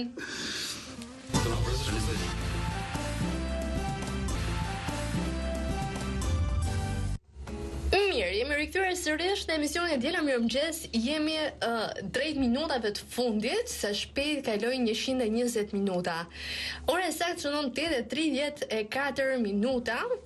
E anoncojmë sërish temën, se po flasim ende për komshi për të huaj, nuk di që të kemi ndonjë temë tjetër sot. Jo, s'kemi. 0423475777 është numri jon i kontaktit ku mund të na kontaktoni. Pse jo për dhënë opinione dhe komentet tuaja, pse jo për të pyetur sociologun, por pse jo edhe për të pyetur avokatin që sapo kam mbërritur në studio, Ervin Faniko. Mirë thash teksin? Po. Perfekt. Faleminderit që jeni këtu. Mirëmëngjes. Mirë. Unë nuk e di si shkon e diela, por ju falenderoj pa mas që të dielave merrni le të themi iniciativën të më pranoni ftesën. Për të dy është kjo. Faleminderit. Okej. Po flasim për komshi, por të huaj, flasim pak në lidhje me këtë temë, marrim mendimin e Irvinit, meqense është i sapo ardhur, duke i uruar edhe mirëseardhjen në emisionin Djera Mirëmëngjes. Dhe më pas flasim pak për disa këshilla, disa minuta më vonë që duhet ketë parasysh çdo qytetar për të drejtat që ka, sepse ndonjëherë ne ngatërrojmë të drejtat me detyrat, ndonjëherë nuk dim ku të adresohemi, ndonjëherë nuk dim këtë kontaktojmë në raste specifike, dhe kjo është shumë e vërtet, kjo që po them unë. Kjo është e vërtet e lisë, sepse në kodin civil të Republikës Shqipërisë është e vërtet që si figurë është e përshkruar figura e kondominios e bashkëtesës para në një ambient të përbashkëta, por që nuk gjen asnjë aplikimin e duhur dhe nuk mungojnë ato institucionet ku qytetarët duhet drejtohen. Si çështje ka shumë mosmarrëveshje brenda marrin për shumë pallatet e vjetra. Para shumë 15 banor, 15 familje, probleme nga mund të jenë 150.000 probleme. Kështu që pa llogaritur pallatet e reja ose komplet e reja që janë ndërtuar, mungojnë shumë institucione ku personat duhet drejtohen. Por kjo është pak edhe detyrë e ekzekutive, individës ekzekutivi që të marrë disa masa për thjeshtuar pak të procedurë. Unë këshaj ta kapim një pikë interesante me që bëjmë se pjesët domethënë se vetë marrë dhe ti me të jenë tënë gjithmonë. Si është rregullu kjo marrëdhënie para 90-s? Për mua si mësuese. Ka qenë institucione që rregulloheshin, domethënë po ta marrin në këtë pjesë, ishin vetë institucionet lokale që merreshin me rregullimin e komunitetit apo kishte interes më të madh nga vetë komuniteti? Edhe ka pas konflikte komshi me komshi për gjëra edhe ditën e sotme. Konflikte kanë qenë krahasim me ditën e sotme, gjithmonë ecim në paralelisht me këtë pjesë, domethënë se po ta marrësh sot jemi shumë të huaj me komshit. Unë po të marr shembull vetë, që mund të kem 20 vjet në atë lagje dhe paleato që janë që për shembull janë student ose janë në çift, por që nuk kanë mundësi të marrin një kredi ose të blejnë një shtëpi, por jetojnë me qira dhe duhet që her pas here të zhvendosen në skaje të ndryshme, mos njohin asnjëherë komshit e tyre, sepse ai mund të jetë më i mirë në botë, por mund të jetë më i keq. Tani që vërtet, për shembull pallatin ku mbanohet, nga 15 familje mund njoh vetëm 3-4 familje, gjithë rinj të tjerë në të të shkallës tënde, janë gjithë që ndryshojnë dhe janë gjithë në lëvizje. Student, persona me qira, kështu që nuk probleme nga më të ndryshme, gjithë secili shikon punën e vet, asnjëri që po bëhemi më tepër individual se ç'duhet neve duke pasur parasysh marrëdhëniet e kahershme, nëse do t'i quajmë kështu komshi me komshi që shkoshin, pishim kafe, i thonim, nuk e di, nëse kam bërë byrek të mirë sot, ti kishe bërë pastiço. Liz, nuk e di nga mendimin tim. Individualizmi është është emancipim, shikoj pak si emancipim. Pasi ne po shkojmë sot drejt asaj që duhet. Kjo është funi fundit jetesa metropol. Ne na duket e çuditshme, pse se vjen nga një popullsi që kemi qenë pastaj marrim dhe shumë konservator, shumë të mbyllur si komunitete, por të marrësh jemi edhe Ballkanas funi fundit, jemi të lidhur me marrëdhënie me njëri tjetrin, marrëdhënie fisnore, shoqërore, ndërsa sot që kërkesat e tregut janë shumë ndryshe në krahasim me ato që ka qenë, na ka bërë që të zhvendosemi pak në këtë marrëdhënie dhe ata duket e çuditshme. Por deri diku nuk ka asgjë të çuditshme brenda saj domethënë. Duke pasur parasysh edhe nga këto ngjarjet e fundit që kanë ndodhur, sa të sigurt jemi ne nga një komshi huaj. Ai Irvin? Nga ana ligjore. Shumë pak, duke mos e njohur fare personin me cilin nuk e di, nuk mund gjë. Ne ndajmë shkallën, ne ndajmë, nuk e di, një hapësirë të konsiderueshme bashkë, bashkët, po pra që paguhet dhe në fundit pastaj nuk merr atë që ke paguar.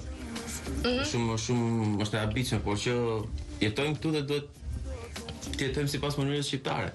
Ka disa vende që ato do thënë edhe ti video. Ja, sot isha pa domethënë. Ka disa vende. Me si një rast domethënë, rast konkret është me një bisedë që kisha me një mikun tim, domethënë që jeton në Amerikë dhe po më tregonte që lagjen e tij para shumë për këtë tempo diskutoja ato. Edhe po më shpjegon domethënë kur ka raste që ne shohim fytyra të reja në komunitet pavarësisht se jemi shumë e madhe si lagje, shohim fytyra të reja deri diku interesohemi në mënyra të drejtë për drejtë ose të rrethorta duam dim se kush është personi që ka ardhur. Ka raste që drejtojnë domethënë kur shikojnë që ka aktivitet që u duket i çuditshëm. Shkojnë interesohen dhe ke autoritetet lokale, domethënë kush është personi që ka ardhur. A japin ne këto informacione? Domethënë sepse në Tiranë mbrojtur veten, thotë kjo më duhet për të mbrojtur veten, thotë, sepse unë duhet të di kush është ai person që rri përballë meje, thotë, nesër pas nesër. Ai mund të jetë një terrorist, mund të jetë një person tjetër që është i kërkuar nga policia.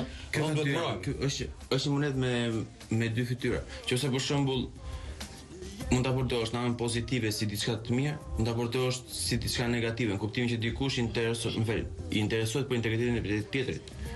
Kështu që është diçka mund të mirë, në Shqipëri ndodh që njerëzit unë shkoj në një vend te rruga Elbasanit, për shembull, ta kem shtëpinë, okay. Dhe kërkoj, interesohen për komshiun që kam përballë, jo për gjithë pallatin normalisht se bëhen shumë, po paktën për atë që ndaj pjesën dhe hapësirën më kryesore. Ndodh që njerëzit interesohen me aq sa ke dëgjuar, me aq sa ke vretur, me aq sa ke pasur kontakt përditshëm. Në Tiranë shumë pak, ndërsa madhomund janë në vendet më qytete të tjera shumë. Janë më të vogla? Janë më të vogla dhe para shumë njihen gjithë.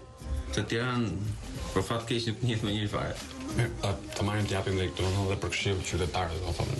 Sa figur ti je? Jo, merr një komshi dhe unë dua të di, dua të marr vesh pak informacion për komshin. Jo për thashë pemë. Internet, Google.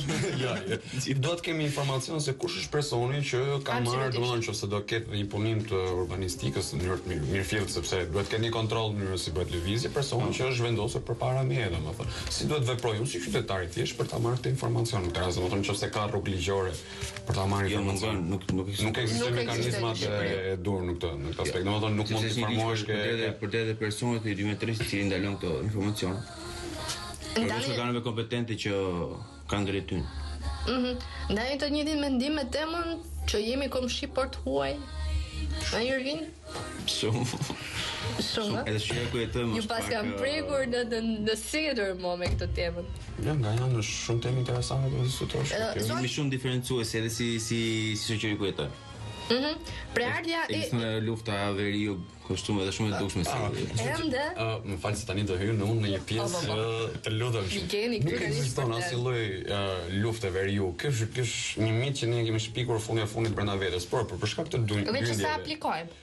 Absolutisht. Ku ke dallime ndërmjet veriut dhe jugut? Se fundit bashkohen të gjithë. Shqiptarë jemi, po ta marrësh një lokalitet shumë i vogël krahasim me botën. Por ka një lloj tendence që ka një lloj dyndje më të madhe në vitet e fundit, sidomos nga veriu drejt qendrës, domethënë se sa nga jugu. Kjo ka sjellë mboshatisje të asaj dhe mbase kjo integrimi ka qenë pak më i vështirë të veriut, domethënë sepse kjo është ajo që sjell problemin. Zakonisht kur ka lëvizje demografike të tilla, sjell përfitime për vendasit, shumë përfitim të madh kur është e kontrolluar. Por kur e tejkalon masën, po normalisht kur e tejkalon masën. Ju mendoni se e ka tejkaluar ky migrimi i brendshëm masën? Absolutisht që po ta marrësh nga vetë. Është kështu neutral në këtë dhënien e përgjigjeve. Ata e mëse po.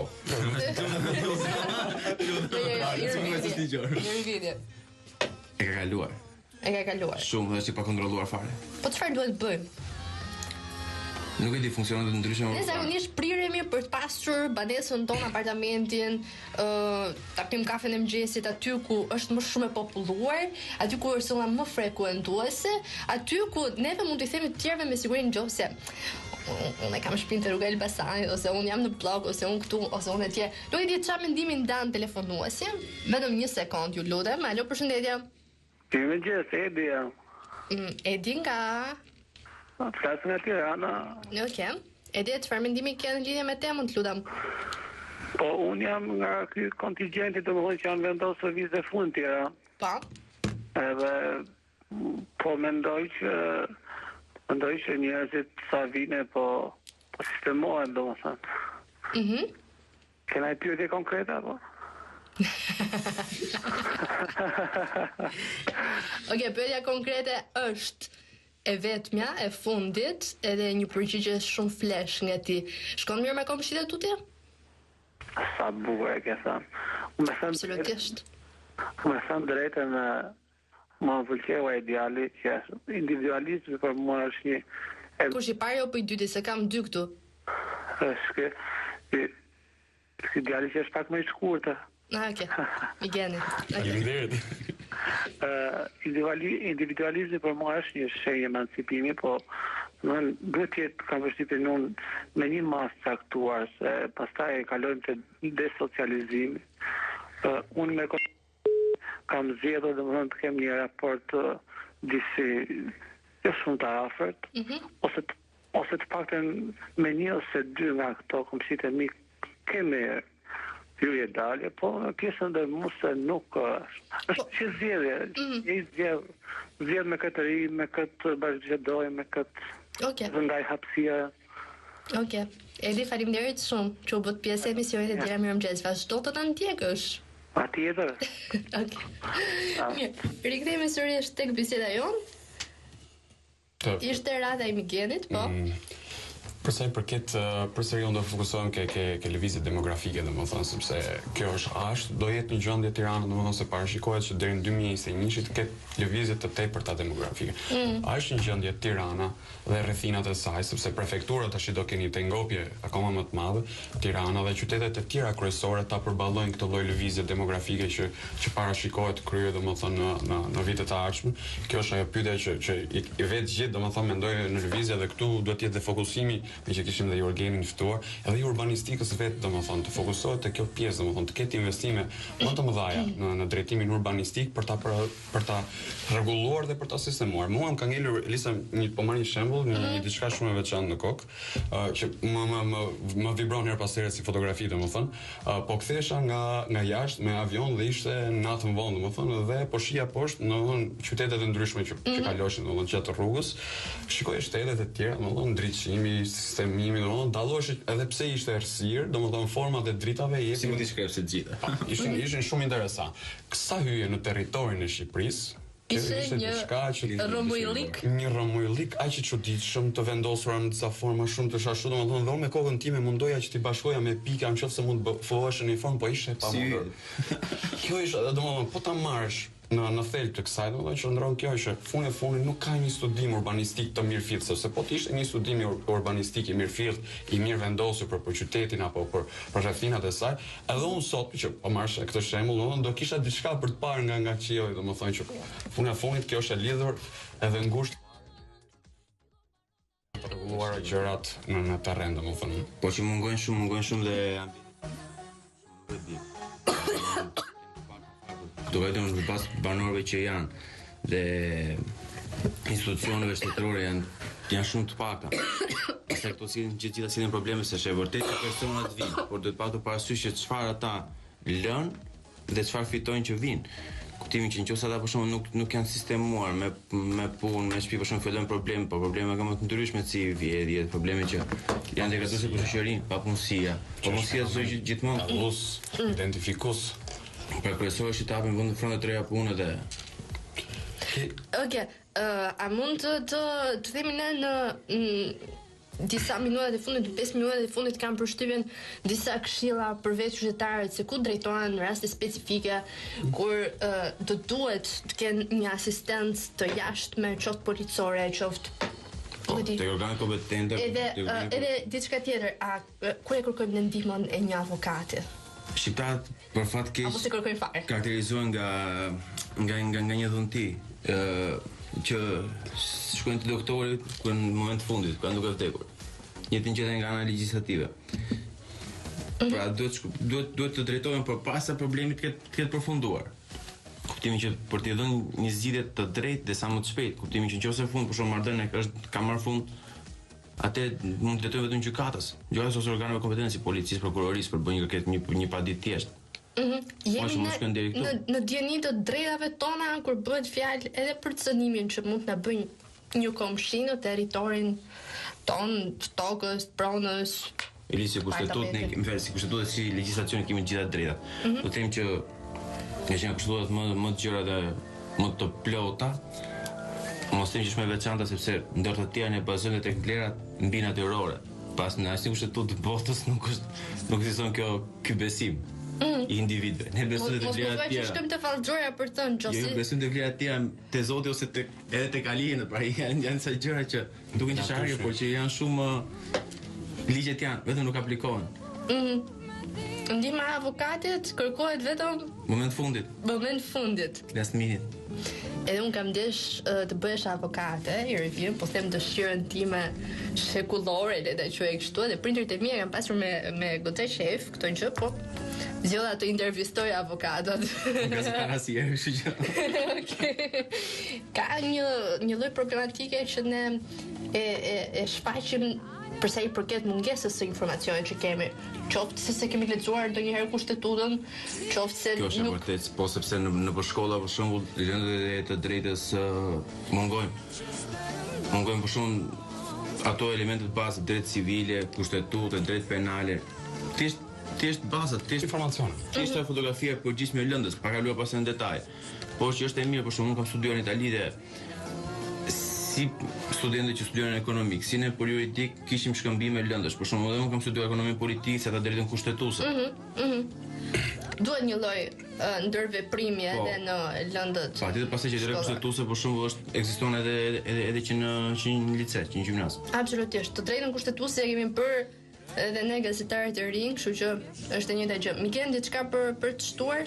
Në lidhje me temën? Në lidhje me temën. Jo në lidhje me ato që thash unë. Për sa i përket pjesës të ardhjes në ndihmë qytetarëve, besoj se në këtë drejtim është shumë pak mund të bëjmë ne, domethënë dhe po nga ana tjetër është shumë për të bërë. E vetmja ndihmë që ne mund t'japim është duke kryer studime të mirëfillta. Është e nevojshme që të angazhohen sociolog, psikolog, avokator, avokatër, më falni se ishte termi i gabuar, edhe shumë profesione të tjera që kësaj shoqërie të hyjnë me themel për disa gjëra. Nëse ne duam që të zhdukim disa fenomene negative, nuk duhet të shohim sot për një vit, për 2 vite të ardhshme. Duhet të shohim me një perspektivë shumë më të largët, 10 vjeçare, 20 vjeçare. Pasi të bëjmë të tilla matje, të ekzistojnë të tilla matje, ne mund të nisemi dhe të krijojmë diçka më të mirë për vendin ku jetojmë, sepse atëherë mund të flasim për komunitet, sepse nëse do kemi rregullime të tilla urbanistike, studime demografike, mënyra se si bëhet integrimi, edhe rregullimi të gjitha ekosistemeve të tjera të pajisjeve urbane, si kanalizimet, rrugët, transporti urban e tjera që sot janë problematike, atëherë unë mund ta ngrej zërin dhe të jemi kënaqur si qytetar për komunitetin që kam. Them, e di që në komunitetin tim ndodhen këta persona dhe shoqërohem me këta njerëz. Atëherë unë nuk mund të bëhem kaq individualist mbase deri në këtë pikë, mund të përshëndes komshinët e mi, mund të bëj edhe 2 muhabete më shumë edhe mund të bëhem pjesë e komunitetit dhe mund ta quaj veten pjesë të komunitetit. Qofsha vendës apo i ardhur në këtë drejtim. Meqense Irvini është edhe pedagog, ta mendojnë studentët e juridikut zakonisht për këto problematika, edhe nëse keni ju aksesin që në seminare të shfaqni, të lidhni një temë dhe të merrni feedbackun e tyre? Po, tema, po, jam gjetur shumë, diskutime shumë të gjëra, por mungon ajo, sepse këtu, Eliz, është problemi që dikush kur vjen shihet me syrin e tuaj, dhe juaj si është qëndron si problem. Kuptimi që një huaj, po çojmë për shembull thjesht bëjmë shëtitje, ka shumë persona që vinë me targat tuaja për shembull që hedhin për shembull, marrin për shembull banal fare, hedhin letër nga xhami i makinës. Ose për shembull targat të rrethave. Për shembull i shikon si problem, po një problem për cilin ose për shembull shumë shtetas që vinë për shembull nga rrethet, nuk paguajnë taksat. Ka një sër problematikash, unë shpresoj që të kemi dhënë feedbackun dhe mesazhet pozitive tek teleshikuesit dhe radiodëgjuesit. Për mua ishte shumë kënaqësi dhe u kënaqa pa mas që ju kisha në studio. Gjithashtu faleminderit. Kisha edhe diçka të fundit. Shumë shkurt. Një përshëndetje shkon për të gjithë ata që na kanë ndjekur në emision. Absolutisht, mami, babi. Një përshëndetje shumë e veçantë për imikeshën time, shumë veçantë gjithashtu. Edhe një mesazh të fundit sensibilizues drejtuar atyre që na ndoqën, por dhe gjithë shoqërisë shqiptare në përgjithësi. Duajini fëmijët dhe lërojini dashurinë, edhe sidomos fëmijëve autistë. Absolutisht. Jam shumë dakord me ty. Bashkohem me mesazhin e Miguel. Faleminderit Ervin, faleminderit Miguel, faleminderit Jurgen dhe faleminderit Novruz që ishit të diel me mua, gjithë ftuarit e mi. Unë ju dua shumë juve pafund, kështu që ju lë takim të dielën e ardhshme në orën 1 nga unë Elisa Gjerani, më takofshim.